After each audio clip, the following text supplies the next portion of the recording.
Okay, can we turn to Revelation chapter 12? And can I have someone read verses 7 to 9?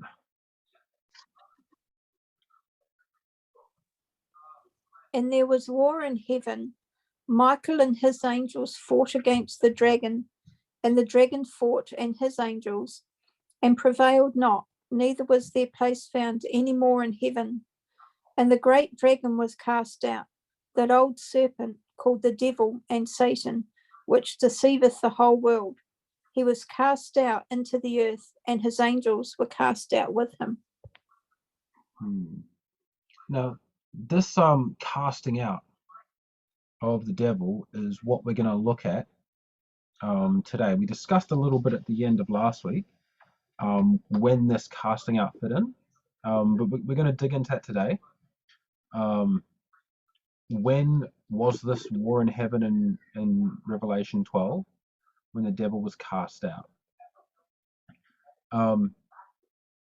And to look at this, we're going to go through scriptures because there are several different times it mentions the devil being cast out. So we're going to look at the 4 times the devil was cast out, and then look at which one does this apply to see where these verses fit in the unfolding of the history of salvation. Now, if we can turn to Ezekiel 28 is the first passage we're going to look at that deals with the casting out of the devil.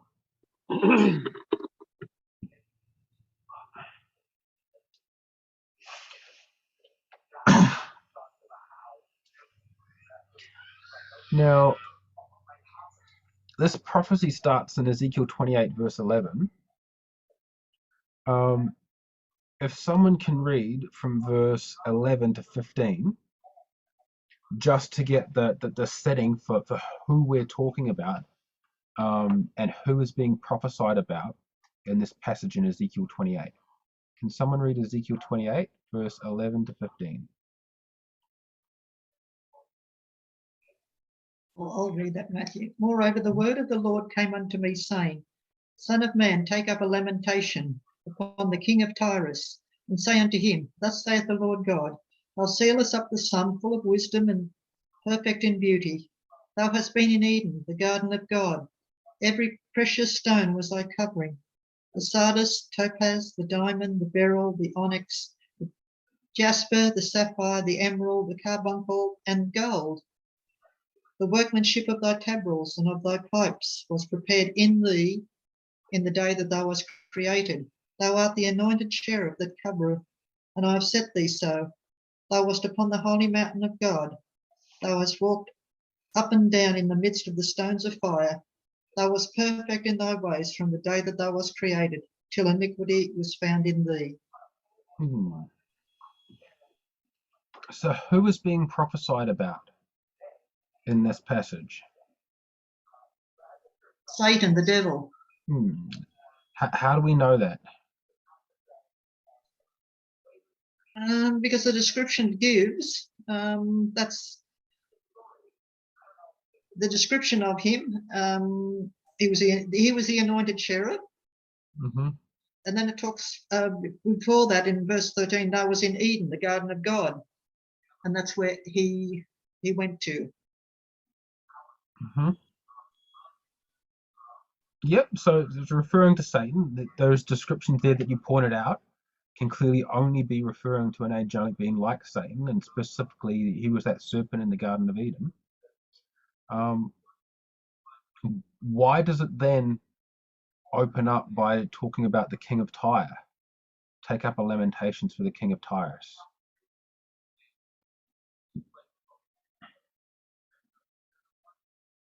Galen. He'd already been talking about the prince of Tyrus in verse 2, which would be the actual prince, the ruler over the city of Tyre. So would it not, the king of Tyre would be over the prince in authority? So is it a case of who's really behind what the prince is doing? Hmm.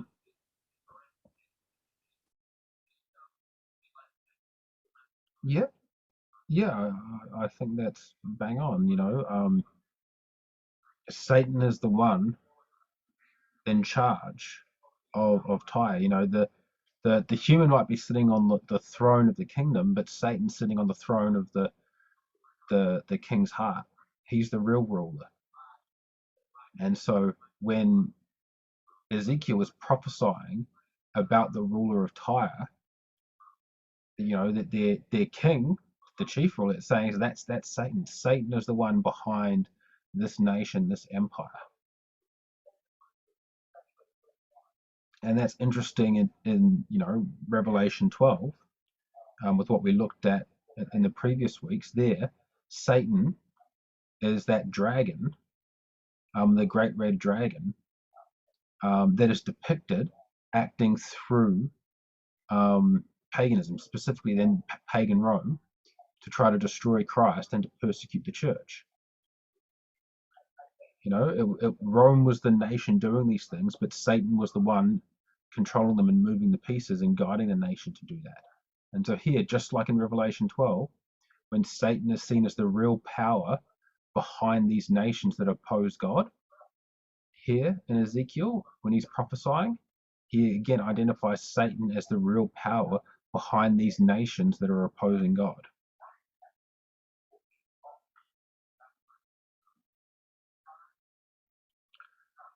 Galen. I find it, I'm just going through the question actually that you just brought up before, which was, how do we know that this is Satan? And it's like, as Margaret said, he was in Eden and he was the anointed cherub. He was obviously walking up and down in heaven. And then what I find interesting is that, okay, he was perfect from the day he was created till iniquity was found in him. He wasn't, it doesn't say that iniquity was, not like Adam and Eve, where he was beguiled, he was betrayed, he was this, he was that. It was found in him. When you find something like that, it comes across as the originator, that like it hadn't been around before, which obviously we know it hadn't. But the fact that iniquity was found in him, it didn't come from an outside source. It was all an internal source. It just interesting use of the word and the idea, or at least for me. Sorry.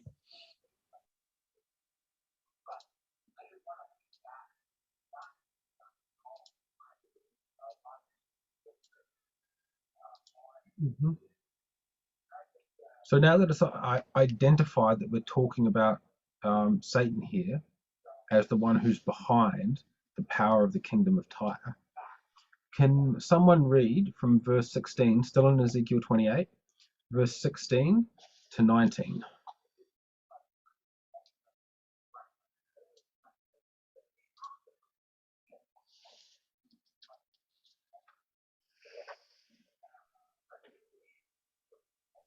I can continue. By the multitude of thy merchandise, they have filled the midst of thee with violence. Thou hast sinned. Therefore I will cast thee as profane out of the mountain of God, and I will destroy thee, O covering cherub, from the midst of the stones of fire. Thine heart was lifted up because of thy beauty. Thou hast corrupted thy wisdom by reason of thy brightness. I will cast thee to the ground. I will lay thee before kings, that they may behold thee. Thou hast defiled thy sanctuaries. Thou hast defiled thy sanctuaries by the multitude of thine iniquities, by the iniquity of thy traffic. Therefore will I bring forth a fire from the midst of thee. It shall devour thee, and I will bring thee to ashes upon the earth in the sight of all them that behold thee. And they that know thee among the people shall be astonished at thee. Thou shalt be a terror, and never shalt thou be any more. Mm-hmm. So there it speaks of Satan's his rebellion and then his judgment, and that's actually paralleled three times. I'll just share my screen to show us what's going on here. You can see that I've highlighted it there in verse 16 through. He repeats this pattern, talking about what Satan did in heaven, his rebellion. And then there is this, therefore, this judgment will come. Then again, there is this rebellion. Thy heart was lifted up because of thy beauty. Thou corrupted thy wisdom by reason of thy brightness. And the result, I will cast thee to the ground. Okay? And then again, his sin and his casting out. So this pattern is repeated three times throughout this passage. Now, just looking at that first one in verse 16, the question is, what is highlighted as Satan's sin, and what is spoken of as being the punishment or the consequences of that in verse 16?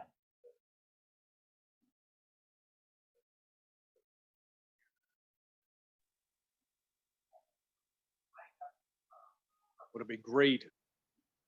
Mm-hmm.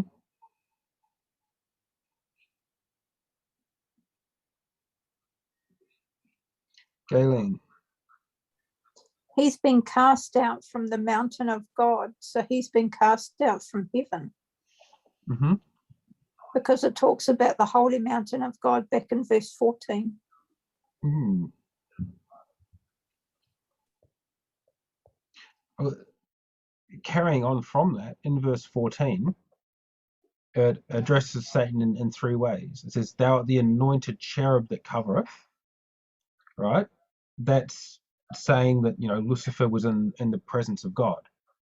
In this, when the sanctuary was built, in the Holy of Holies, the Ark of the Covenant that was representing God's throne, where God would meet with Moses from above that throne, you had these two cherubs on either side of it overshadowing the ark.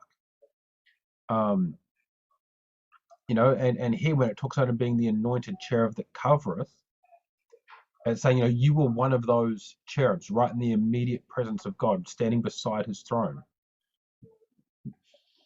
And then it goes on to say, thou hast walked upon the holy mountain of God. Again, you were on the mountain of God, the mountain where God ruled from, again, in the very presence of God. Thou hast walked up and down in the midst of the stones of fire. Again, these three ways of saying you're in the very presence of God. But then in verse 16, when he's cast out, it says, I'll cast thee out of the mountain of God. I will destroy thee, O covering cherub, from the midst of the stones of fire. The three things that were spoken of in verse 14 to highlight how close to God he was in his position in the very presence of God are the three things that are mentioned in verse 16 in relation to his judgment: the stones of fire, the mountain of God, and being the covering cherub. And so there's a direct relation there to that casting out is from that position that Satan had in heaven in the presence of God.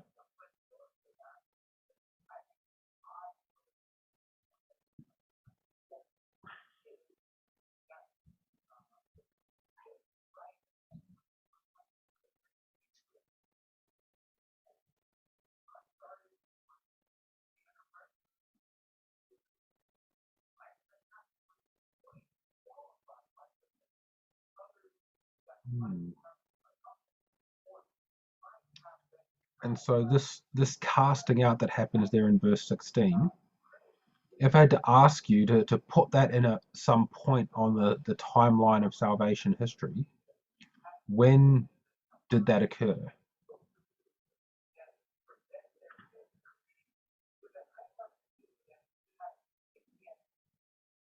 Galen. He would have, that would have been before the foundation of the world, before the creation, at least of this planet.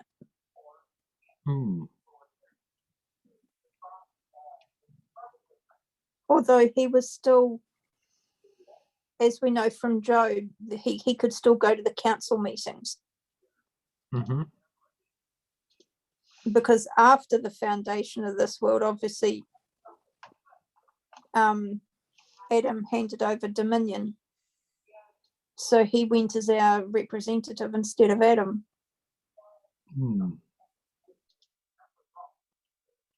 Yeah, but I would agree with you. That's the casting out of Satan from heaven when he first rebelled.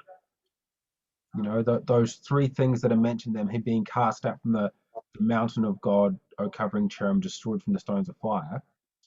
That's those three things that were spoken of in verse 14 as his position in the presence of God.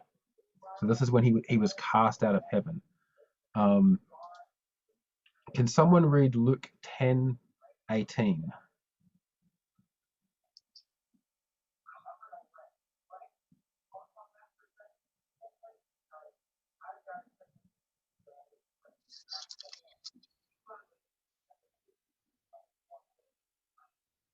Luke 10:18 says, and he said unto them, this is Jesus, I beheld Satan as lightning fall from heaven. And here's where I see Jesus is referring to that same casting out. He's there on earth referring to, you know, something that he had seen happen in the past. Satan fall from heaven and being cast out like lightning. Now, we're going to go back to Ezekiel, but I just want to ask the question here. What is the point Jesus is making when he's talking to the disciples and he refers to the fall of Satan, about him falling like lightning from heaven? In the context of this passage, why is Jesus bringing this up and what point is he making?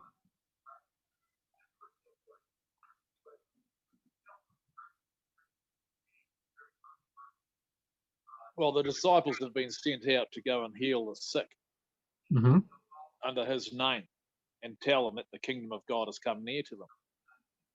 So he's showing that he has greater authority than the ruler of this earth.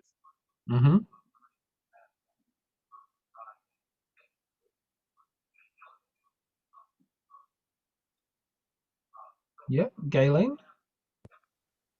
He also talks about Tyre and Zidon, which is just up the road from Tyre, in verses 13 and 14. So I don't know if that's applicable, or whether that's that's a connection that Christ is making for his disciples.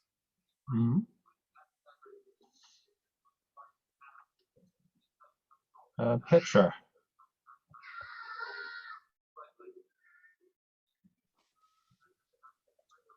He also says in verse 19 that whilst he has that power, he's going to enable them to have that power too.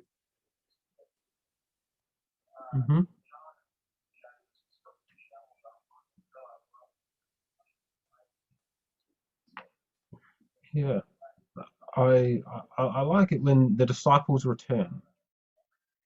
In verse 17, they say, Lord, even the devils are subject unto us in thy name. You know, they're rejoicing over this. And Jesus, you know, refers to that. He's like, yeah, I saw Satan fall from like lightning from heaven. You know, highlighting, you know, as was shared, the power that he has over them. And when you think about that, you know, Satan falling from heaven like lightning, to my mind, that sounds like, or rather, it doesn't sound like Satan was, you know, forced out and they just managed to get the door shut behind him. Like, it wasn't like a close battle where they just managed to force him out the gates. You know, he was flung out of heaven so fast, he looked like a lightning bolt coming down to earth. And in that, I get sort of the the disparity in power that Christ is highlighting between the agents of Satan and that of God, the power of Satan and the power of God. You know, because they're rejoicing the devil's a subject, and Jesus is like, that is easy. Satan fell so fast he looked like a lightning bolt flying out of heaven. Petra. And yet, despite that, I like verse 20 a lot, because I really appreciate the value and power and necessity of focus. And verse 20 makes it very clear that even though that was easy, be careful, because you can easily give him power back just by focusing on him. So don't get cocky, don't get smart. Realize that you desperately need to stay focused on God.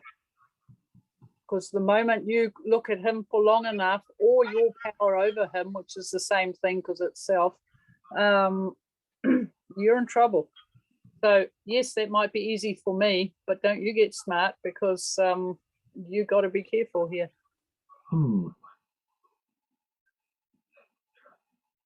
Yeah, no, absolutely. In verse 20 it says, you know, notwithstanding, in this rejoice not, that the spirits are subject unto you, but rather rejoice because your names are written in heaven.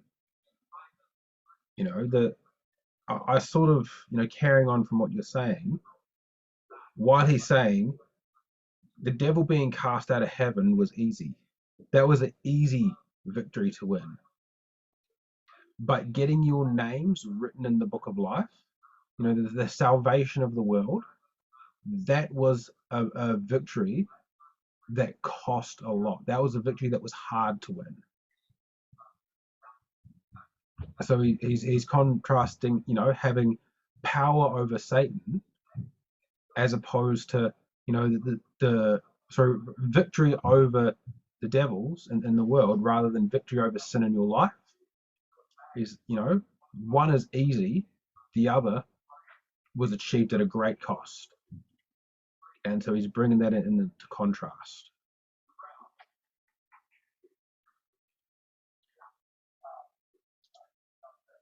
Now, jumping back into Ezekiel 28, so verse 16 and Luke there speak about the first casting out of Satan, when he was cast out of heaven after his initial rebellion. In Ezekiel 28 verse 17, we see another,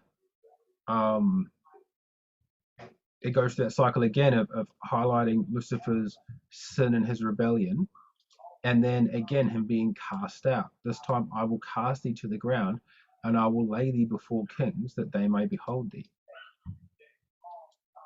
And so the question I have is when is this casting out of verse 17 referring to?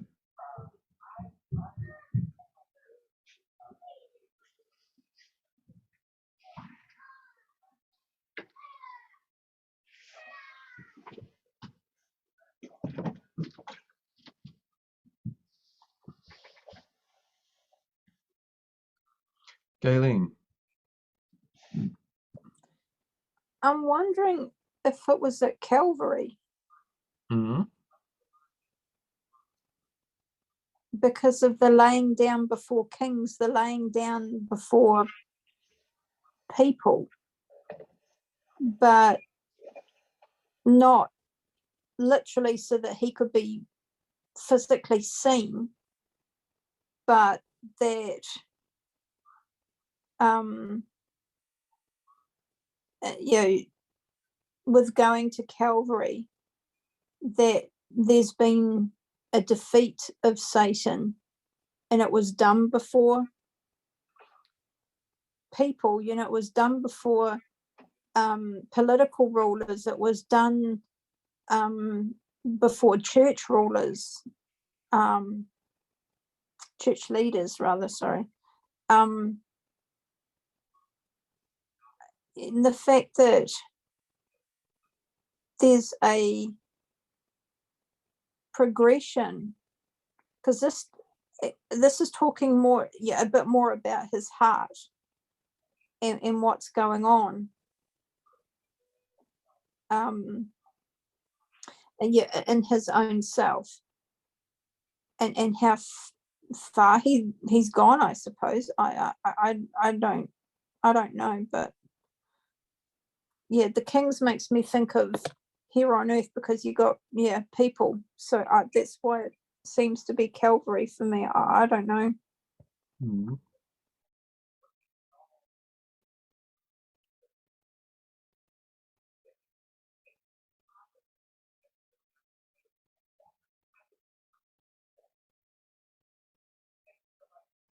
Hmm.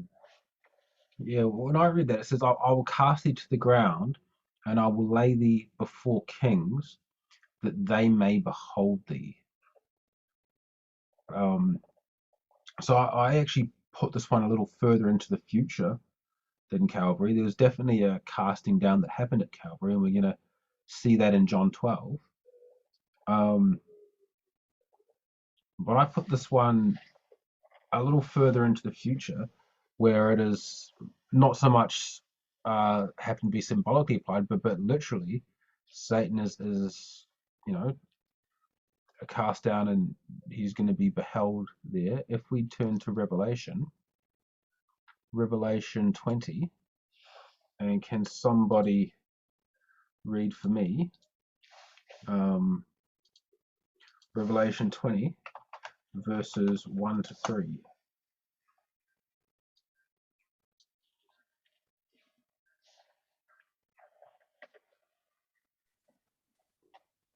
And I saw an angel come down from heaven, having the key of the bottomless pit and a great chain in his hand. And he laid hold on the dragon, that old serpent, who is the devil and Satan, and bound him 1,000 years, and cast him into the bottomless pit, and shut him up, and set a seal upon him, that he should deceive the nation no more till the 1,000 years should be fulfilled. After that, he must be loosed a little season. So when does this happen?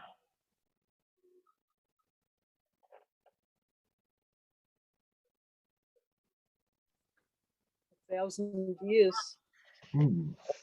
Yeah, at the beginning of the 1,000 years, at the second coming of Christ. It talks about Satan being cast into the bottomless pit again, him being cast down again. In chapter 19, it speaks of the second coming, Christ coming back with the sword of his mouth to slay the wicked.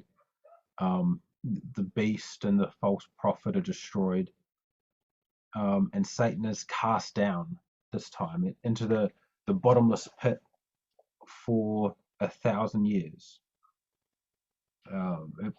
We understand that bottomless pit is, we've looked at this in, not in the Revelation studies, but in other studies we've done.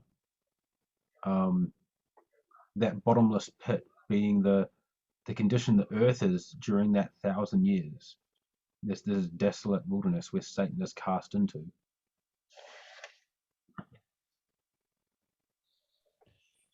I realise this is probably speculation, but could it be connected to when he comes as an angel of light and he's exposed for who he is, and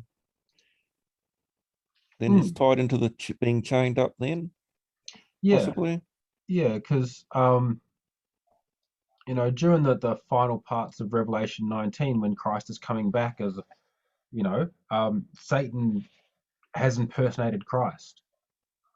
He's convinced the world that he is Jesus, and that if only the world could be rid of these pesky people that keep the commandments of God and the faith of Jesus, then all would be right. And so that persecution is launched against God's people to try to destroy us.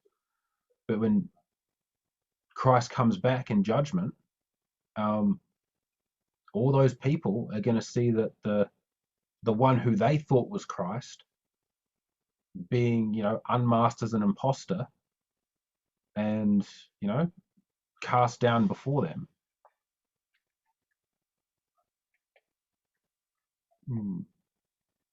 So that's when I see at the second coming, Satan being unmasked before the world and cast down into the bottomless pit.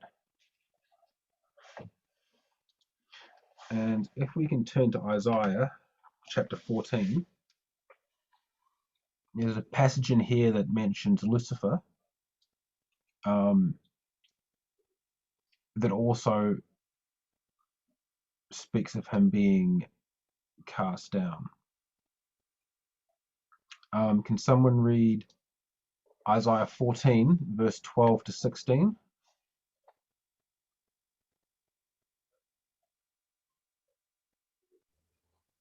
How art thou fallen from heaven, O Lucifer, son of the morning? How art thou cut down to the ground, which didst weaken the nations? For thou hast said in thine heart, I will ascend into heaven. I will exalt my throne above the stars of God. I will sit also upon the mount of the congregation in the side to the north. I will ascend above the heights of the clouds. I will be like the Most High. Can you carry on reading the next two verses as well? Oh, to 16, sorry. Yep. Yet thou shalt be brought down to hell, to the sides of the pit. They that see thee shall narrowly look upon thee and consider thee, saying, is this the man that made the earth to tremble, that did shake kingdoms? So there again, following Satan wanting to exalt himself, seeking this continual self-exaltation. What's the result of that?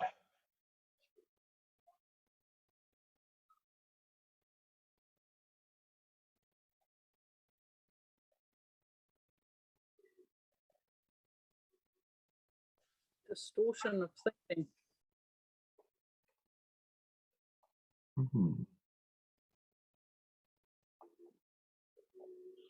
Yeah, and I see lots of similarities in Isaiah 14 here, with this being brought down to hell, or being cast down to hell to the side of the pits, that those that see him will narrowly look upon him. So is this the one that made the earth to tremble? Parallels between that and Ezekiel, that this here is referring to that same casting down that happens at the second coming.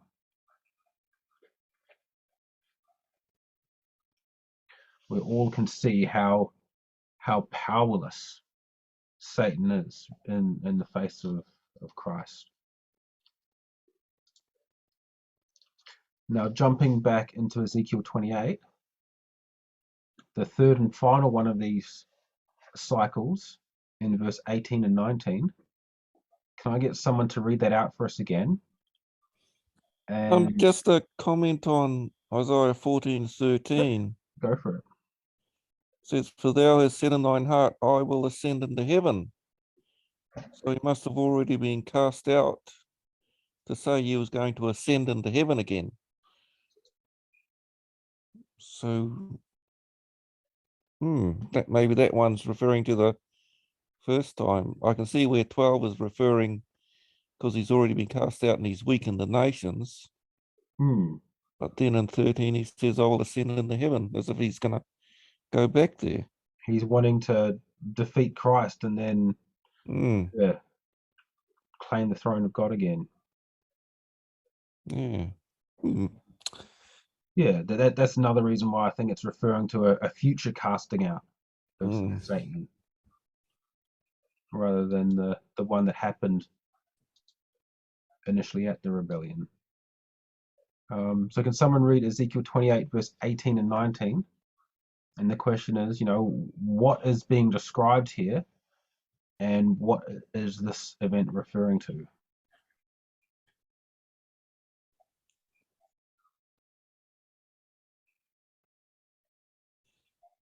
Thou hast defiled thy sanctuaries by the multitude of thine iniquities, by the iniquity of thy traffic. Therefore will I bring forth a fire from the midst of thee, that shall devour thee, and I will bring thee to ashes upon the earth in the sight of all them that behold thee. All they that know thee among the people shall be astonished at thee. Thou shalt be a terror, and never shalt thou be any more. So what's that speaking about?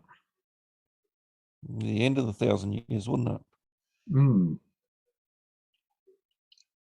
Can someone read for us Revelation 20 and verse 10?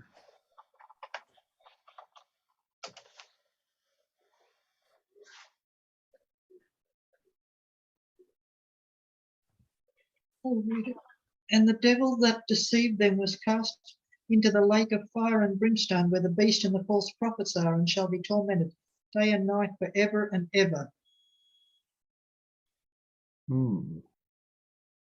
So there again, it speaks of that, that final destruction in the lake of fire, where the devil is cast into the lake of fire. So the three casting outs that we have there in Ezekiel, Satan is cast out of heaven, he's cast into the bottomless pit, and then he's cast into the lake of fire. These 3 times he's been cast out. But as Galen rightly pointed out, there is another casting out that occurs at the cross. So if we can turn to John 12 and read verse 31 to 33.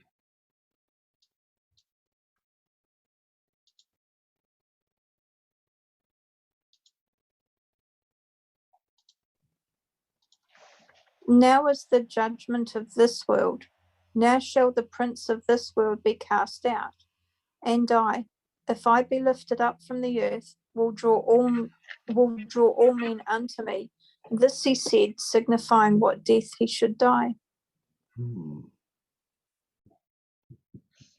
So what's happening in these verses? What is Jesus teaching here?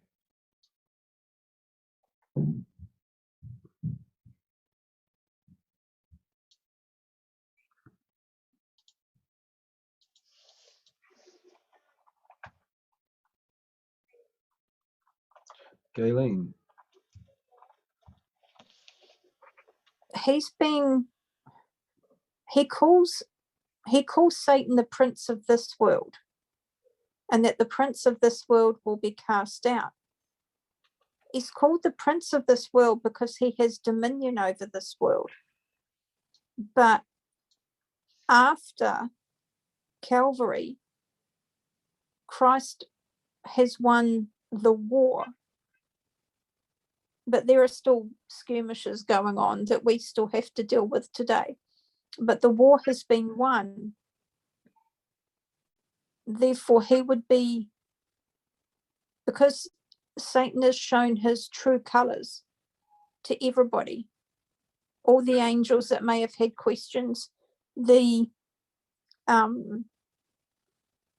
sons of God in other worlds, they have finally, or will finally, because this is still obviously future tense when he said this, that at the time of Calvary, that he will show his true colors, and that it will be a permanent thing.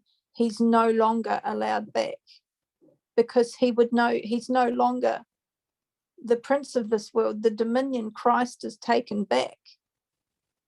So he'd be no longer allowed back in heaven, because he's no longer the representative of this world.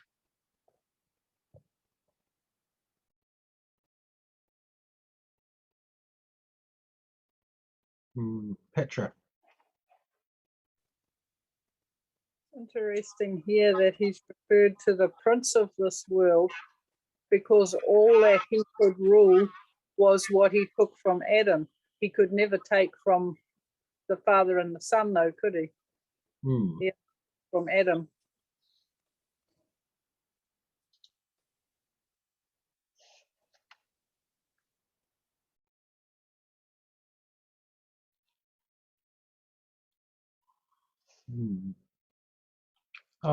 Can we read Hebrews 2 verse 14?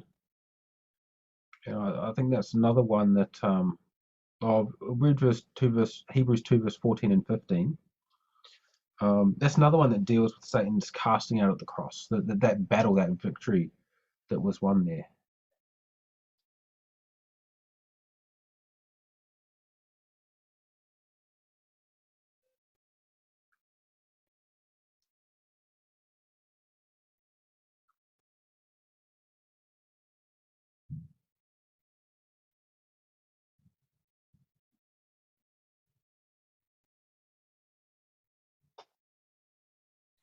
I'll read that, Matthew. Hebrews 2:14 and 15. For as much then as the children are partakers of flesh and blood, he also himself likewise took part of the same, that through death he might destroy him that had the power of death, that is the devil, and deliver them who, through fear of death, were all their lifetime subject to bondage. So again, there in Hebrews, it speaks about that victory at the cross. Christ destroyed. He destroyed him that had the power of death, that is the devil. Through death, he just destroyed that power that he had and freed us. That's the same thing he's speaking about in John, that at the cross, when he would die, the prince of this world would be cast out. And so when you look at these, the four casting out of Satan, he was cast out of his position in heaven. Here, and he was cast out at the cross. He was cast out of his position over earth. At the second coming, he's cast into the bottomless pit. And at the end of the millennium, he's cast into the lake of fire. And so these are the four casting outs of Satan. Cast out of heaven after his initial rebellion, cast out of his position over earth at the cross, cast out into the bottomless pit at the second coming, and cast into the lake of fire at the end of the millennium. Now, out of all these four casting outs, these four victories that have been won over him, what one, I mean, I don't know what's the right to say, what one was the most significant, or what one was the hardest battle to win? What was the most significant battle?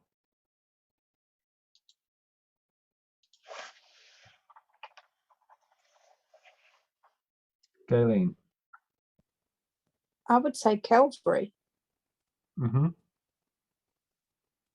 because that was a one-on-one battle, and Christ was not battling in his divine form.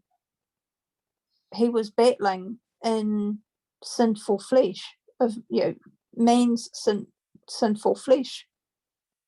So he was at a definite disadvantage in that respect, but he still triumphed. Margaret. My personal opinion is the very first casting. I think when God and Jesus had to cast him out of heaven and a third of the angels, I think that was heartbreaking for everyone concerned. Yeah, when the rebellion was, when the rebellion was set in motion, and that first glimpse of what sin looked like, would have been devastating.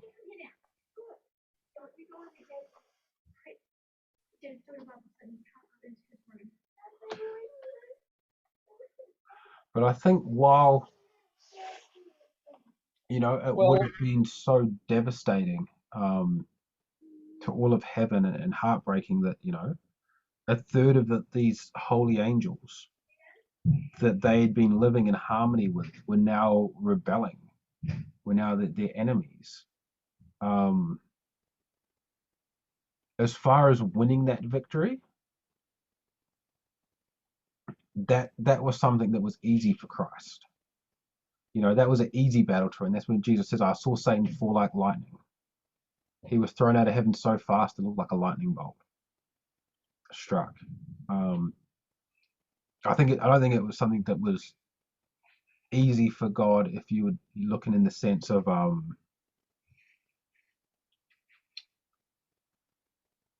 something that was taken lightly. But as far as the ability to achieve that, it was a victory that was gained swiftly. The start of the 1,000 years, when Christ returns at a second coming, that's another victory that's gained swiftly. He returns, he's pictured there riding his white horse as King of Kings and Lord of Lords, and just slays them with the, sword of his mouth. It's not a hard battle where there's not points at which you read verses at the second coming and you don't know who's going to win. At the end of the millennium, when Satan's cast into the lake of fire, it's the same thing. There's no point. Satan gathered together the nations of the world, Gog and Magog, to try to overthrow the holy city. But there's no point in that narrative where it looks like they even have a chance. But when it comes to Christ's life on earth, his temptation, his suffering, 3 times he prayed, God, can we not go through with this if there's a way? That was a battle that was really hard. That was a battle, that out of all of these 3 casting outs, that's the only one that Satan had a chance of winning. Galen. We'll go Galen and then Colin. Also, and I may be getting ahead, but it says in verse 12 that it says, therefore rejoice, ye heavens, and ye that dwell in them. I presume they're rejoicing because they no longer have to put up with them. But then it says, woe to the inhabitants of the earth and the sea, for the devil is come down unto you, having great wrath, because he knoweth that he hath but a short time. So the fact that it says woe to those of us that live here, quite a warning, quite a say, watch out, the enemy is nigh, just keep an eye out. Colin. Yeah, thank you. Good evening. I'm just trying to note down those 4 casting outs. I've got heaven. I think the next one was the cross. The next one was the second coming, and the next one was the lake of fire at the end. Yep, that's it. I'm just not too sure how you actually said meant the cross one. How did you state that? John 12, verse 31 to 33. He says, where have I got it here? Now is the judgment of this world. Now shall the prince of this world be cast out. Right. So it's speaking of Satan as the prince of this world being cast out at this event. And he carries on, talks about, and I, if I be lifted up from the earth, will draw all men to me. This he said, signifying what death he should die. Right. So he speaks of the casting out of Satan, connected, when he at his death. Thank you. Yeah, and that's him cast out as the prince of the world, which, as Galen's mentioned, that's how he could get back into heaven in the book of Job, as the representative of this world. Actually, if we jump back to Job,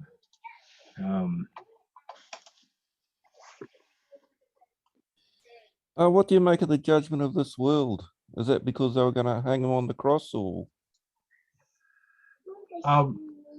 is that that's a corporate sort of judgment, is it? Or okay, seagulls, night. Where'd you go? Good night. Good night. Night.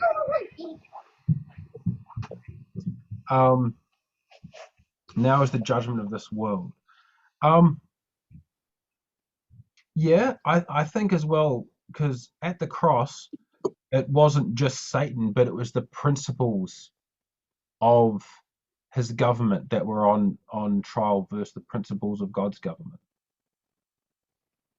And the principles of his government are the principles of the world lives by.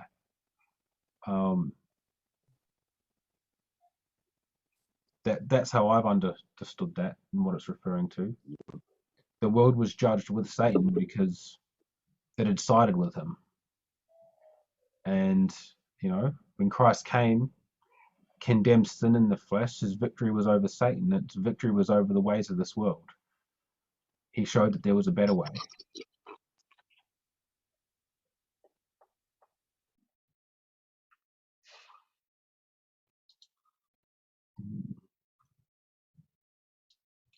Now, in Job, can someone read Job chapter 1, verses 6 and 7? Job 1, verses 6 and 7. I can do that. Mm-hmm. 6 and 7.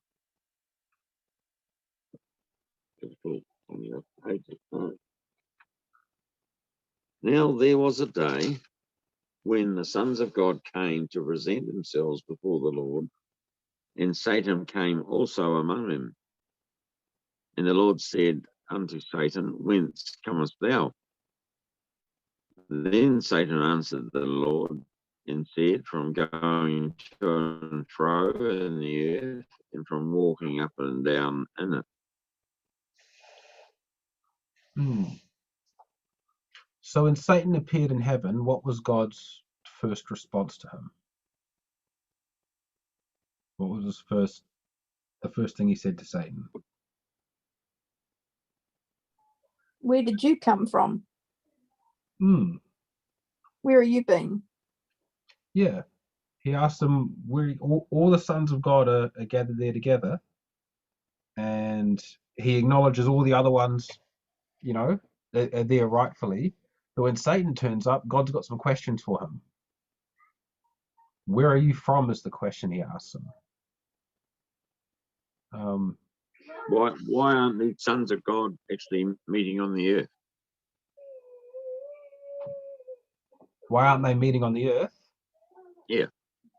The sons of God here, I don't take to be humans. You're thinking angelic.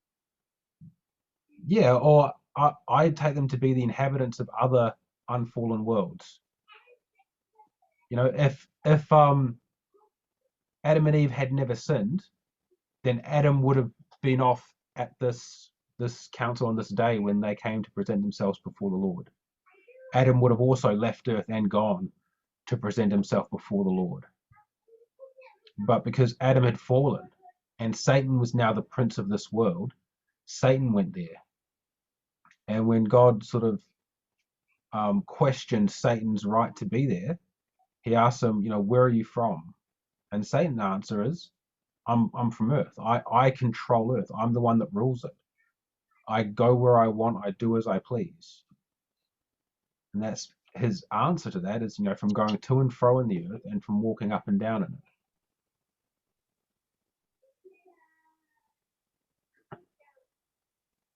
So here in Job, we see that Satan's title as the prince of this world, as Jesus referred to when he had defeated Adam, he was then back in heaven.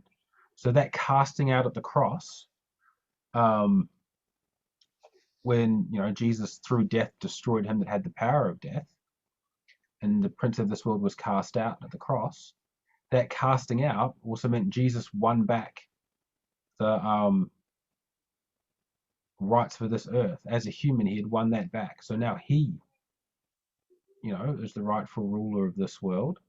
And Satan was again cast out of heaven, no longer permitted to represent earth in those heavenly councils. Perhaps going back to what Petra was saying earlier, though, is he's the usurper, because in verse 8, when he's asked, have you considered my servant Job? The very fact that he calls him my servant shows that he also has dominion over the earth. Yeah, absolutely. You know, Satan's charge that everyone on earth has effectively, I go what I want, I do what I please. Everyone on earth has accepted my rule over them. That's where God says, no, there's, you know, look at Job. He still acknowledges me as the rightful ruler, not you. That's a good point. So Satan as prince is actually trying to strut around pretending he's the king down there. Yeah.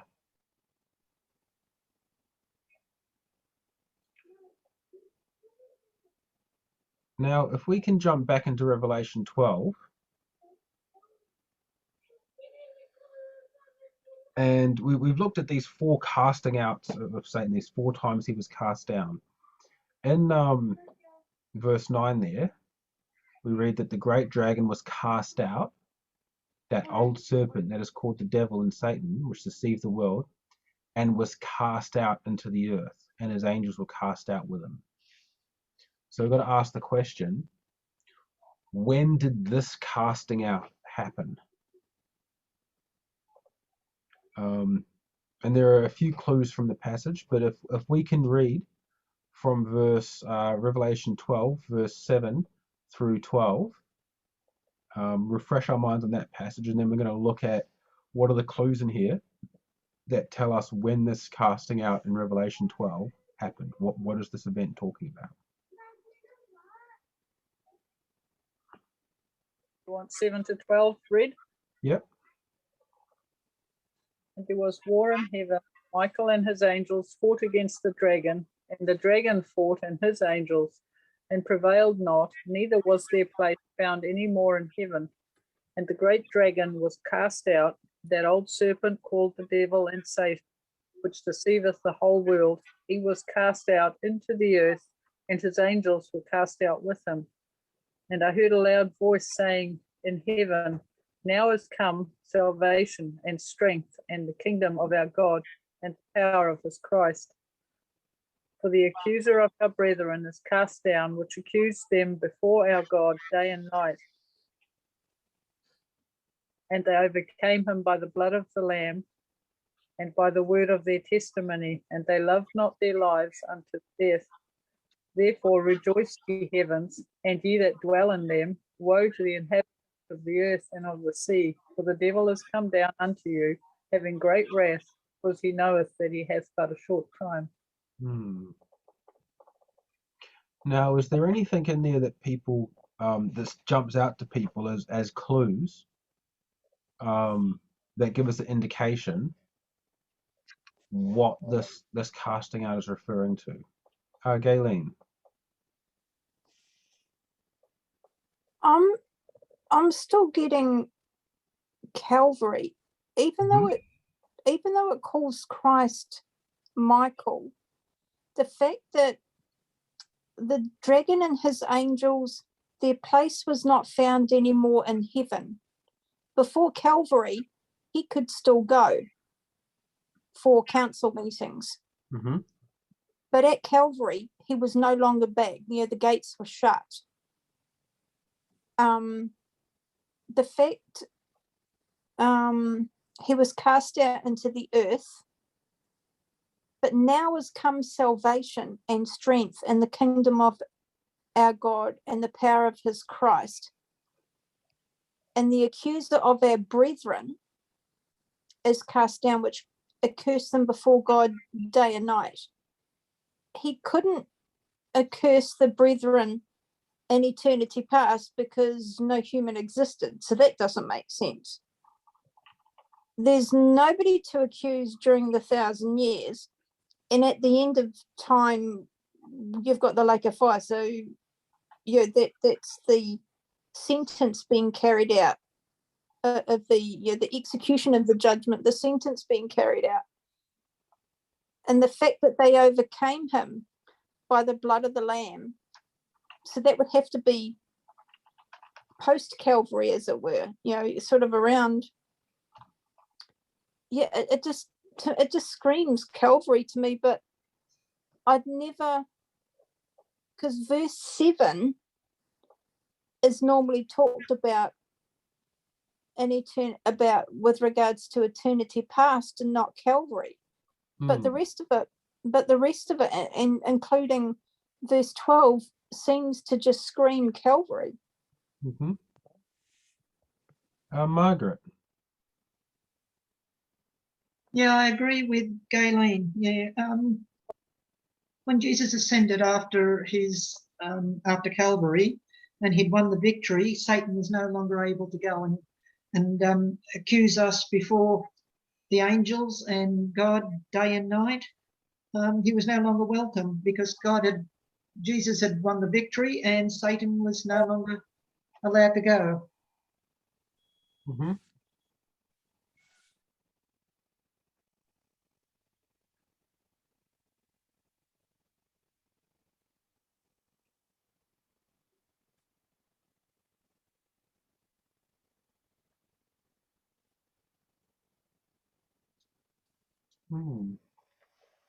Yep, there's good. There's a number of clues in there.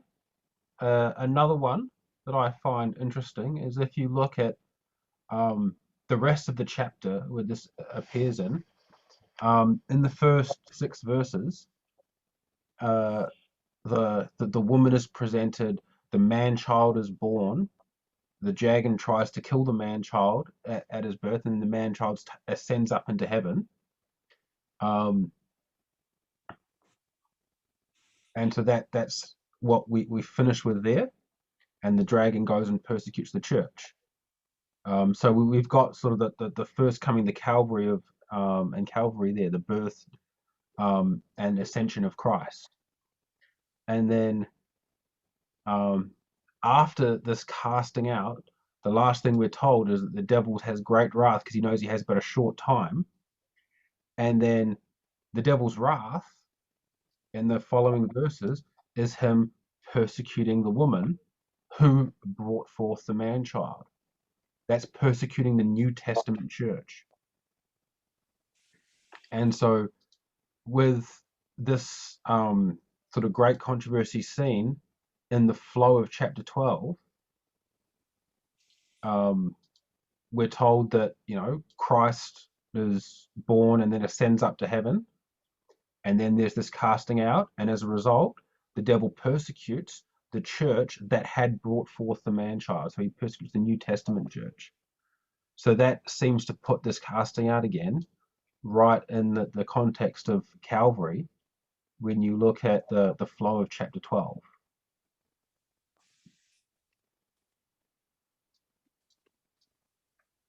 Also, Galen? So then why is normally verse 7 attributed to eternity past? Is it because it's got Michael as opposed to Christ in there, or Yeah, or is it just the way I've always looked at it, or I think that is probably one of the reasons. It has the sound of that verse, war in heaven. You got Michael fighting against the dragon. It's it's got very, I don't know, you could say cosmic language. That is a verse that by itself it sums up the great controversy. true that? And so I think that's why it's typically used as a verse that introduces the idea of the great controversy. Because it was in the beginning in heaven, it was Satan fighting against Christ. Satan refusing to acknowledge Christ's authority as the Son of God. At the cross, it was Satan versus Christ, Satan challenging him, in the wilderness, if he be the Son of God. It's him having them crucified and getting the people to chant out, crucify him, crucify him. If you be the Son of God, come down off the cross and we'll believe you. At the second coming, again, it's, Satan's gathering the nations for Armageddon, and Christ comes back and fights against him, and again he's cast down and cast in the lake of fire. At the final battle at the end of the millennium, when again Satan gathers the resurrected wicked, convinces them that it was by his power, and they fight against God again, it's being cast out. So that idea of Michael fighting against the dragon it actually applies to the entire history of the Great Controversy. That's what it's been about from the start to the end. So I think specifically here, it's applying to the casting out at Calvary, but that is a general statement that sums up the Great Controversy from the beginning to end. Just check you saw Colin's cone before. Yeah, I was just going to notice that, but you turned his camera off. You still got a question there, Colin, or a comment? Yes, I have. I was just running behind as I tried to note things down. You're talking of the children of the sons of God. Before you mentioned you saw that as being non-human from other planets. Is that how you said it? Yeah. The inhabitants of unfallen worlds. Which ties in or is part of the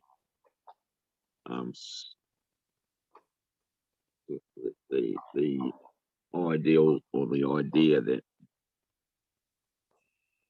God has other worlds in action. Mm-hmm. But then how do you reconcile that with Genesis, like a cross reference to that is Genesis 6:2, where it says that the sons of God saw the daughters of men. How does that, Yep. how So, are those two going to play out? We're also called sons of God.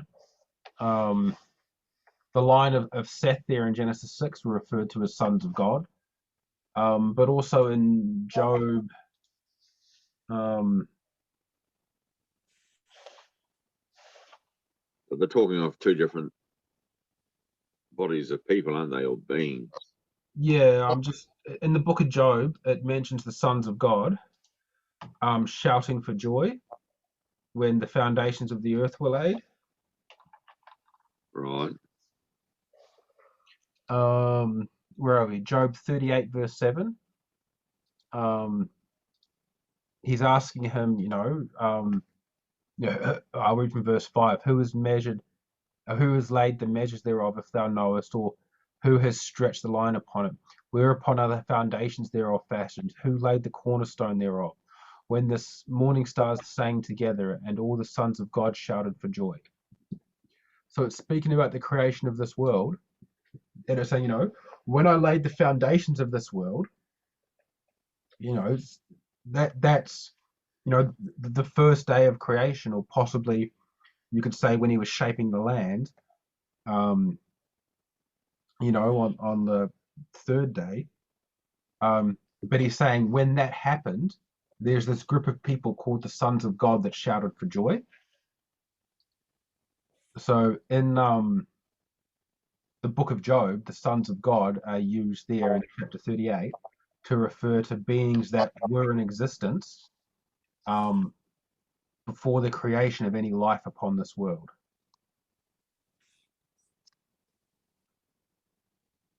And that is derived from Ellen White as opposed from elsewhere in the Bible. No, that's just from the book of Job. Okay. Chapter 38 verses 38 verse 7 in Job is where it refers to the sons of God. Yeah. But how does that tie into being from other worlds?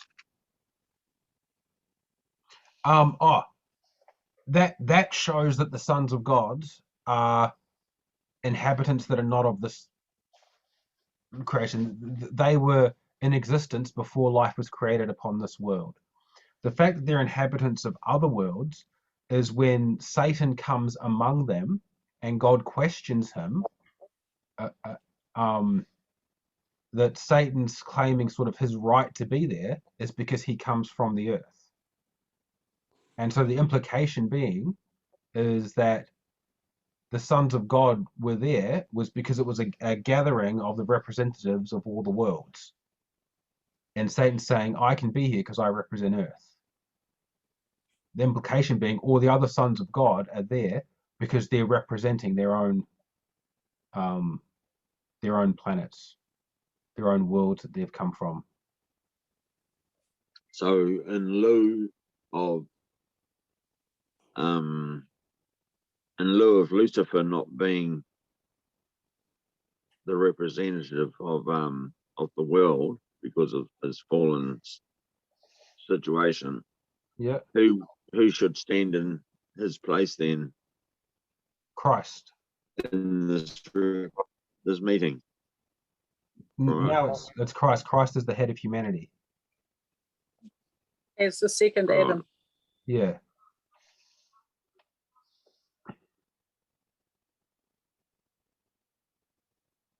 Okay, go on. Cool. So back there in Revelation 12, you've got the flow of the chapter, that this casting out happens after this man-child has ascended into heaven. And the very next thing that follows this casting out is Satan persecutes the New Testament church. That puts this casting out at Calvary. In Revelation 12, verse 4, Satan is depicted as having a third of the stars that he cast to the ground. And so that's referring to that first casting out where him and a third of the angels were cast out of heaven at their rebellion. And so that's already a previous casting out that's happened in verse 4 refers back to. So the one in verse 9 is a new casting out.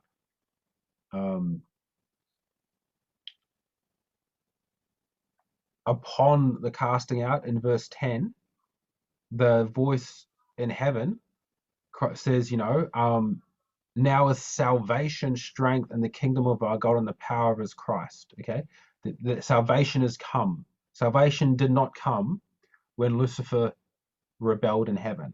Salvation came at Calvary. So the celebration of this casting out is that salvation has now come, and the power of his Christ. Okay, the Christ was the anointed. On earth it was his Christ. He wasn't that beforehand.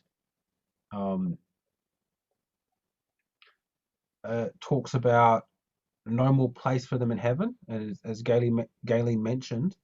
Before Calvary, he still had a place in heaven. That's why he was there in the book of Job, as we've looked at. So the fact that there's no more place, that's referring to a Calvary casting out. It's also been mentioned the accuser of our brethren is cast down. At his initial casting out after his first rebellion, he wasn't accusing the brethren in that one. He was accusing God of having unjust laws. And that's why he was cast out in the first rebellion. And then when he led humanity to sin, he then was accusing us before, God and the Lord angels day and night. So the accuser of our brethren is cast down, points to, again, the casting out of Calvary. In verse 11, they overcame him by the blood of the Lamb. That was the victory that was won against Satan and his angels was won by the blood of the Lamb. So that's, again, a Calvary casting out. In verse 12, the result of this casting out is that Satan knew that his had but a short time. Okay, he knew his fate was sealed and he only had a shorter, limited time. That's something that was made certain at Calvary. Because Satan still had, and if he had have defeated Christ and won that victory, then he would have proven that God's law can't be kept, that God is unjust. Even God's own son couldn't keep his law. But the fact that Christ did and that Satan was unmasked for his lies meant that those next two casting outs were now guaranteed. And so all these things put together put this as the casting out that happened at Calvary.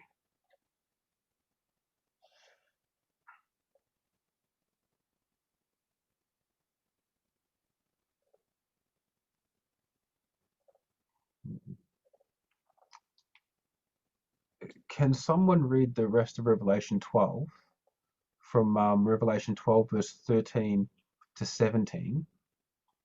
And this deals with that, that statement that's made there: woe to the inhabitants of the earth and the sea, for the devil has come down to you having great wrath. You want to start at verse 13? Yep. Or, This is 12? Verse 13. This is that the wrath of the dragon. Okay, till the end of the chapter, yeah? Yep. And when the dragon saw that he was cast unto the earth, he persecuted the woman which brought forth the man-child. And to the woman were given 2 wings of a great eagle, that she might fly into the wilderness, into her place, where she is nourished for a time, and times, and half a time, from the face of the serpent. And the serpent cast out of his mouth water as a flood after the woman, that he might cause her to be carried away of the flood. And the earth helped the woman, and the earth opened her mouth and swallowed up the flood which the dragon cast out of his mouth. And the dragon was wroth with the woman, and went to make war with the remnant of her seed, which keep the commandments of God and have the testimony of Jesus Christ. And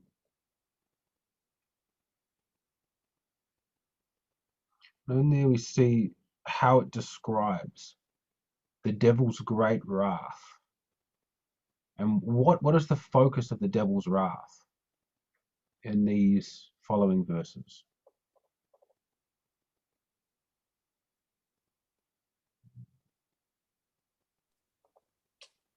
The only thing that he thinks he can get any victory over.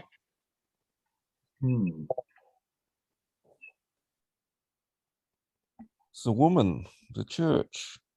Yep. Kayleen. It's also the mentality of, if I can't have you as in Christ, then nobody can.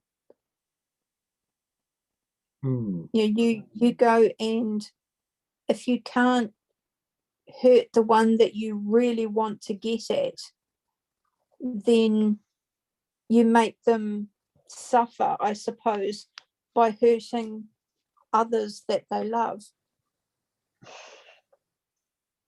Because sometimes hurting the person themselves will only get you so far. But when you look at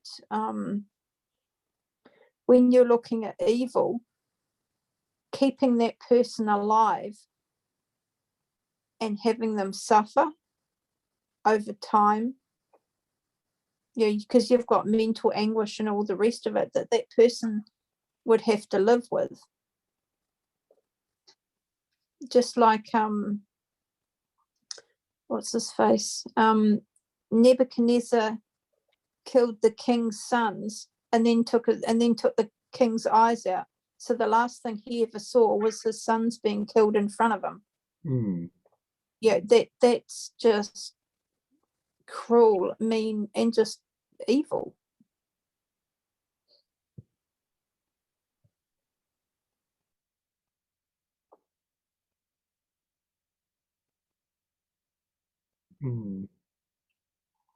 It seems like before this casting out, like at the beginning of chapter 12, the dragon's wanting to destroy the man-child. But as you're saying, when he's taken back to heaven and the devil's cast out, now the devil's wrath is against the woman. And it's almost like there's a transition. The devil at this point, he knows he's lost. And as you said, he knows he's lost. He's just trying to take as many people out with him as he can. He knows he's bound for that lake of fire, and he's just trying to cause as much destruction and grief. But it's also, I sort of get this idea in the chapter that, the devil was trying to prove that, he was right, and that God was the one that was being unjust and unfair. And the devil's focus was on trying to destroy Christ, trying to stop Christ from fulfilling his mission. But once Christ has fulfilled his mission, that the devil's been cast out, that the devil's been proved wrong, that all the universe had seen, that the devil had been unmasked, now he's no longer caring about trying to sort of prove God wrong. Now he just wants to destroy God's people. He knows he's lost the argument. He's just trying to destroy God's people. So there's no longer anyone that believes he got proved wrong.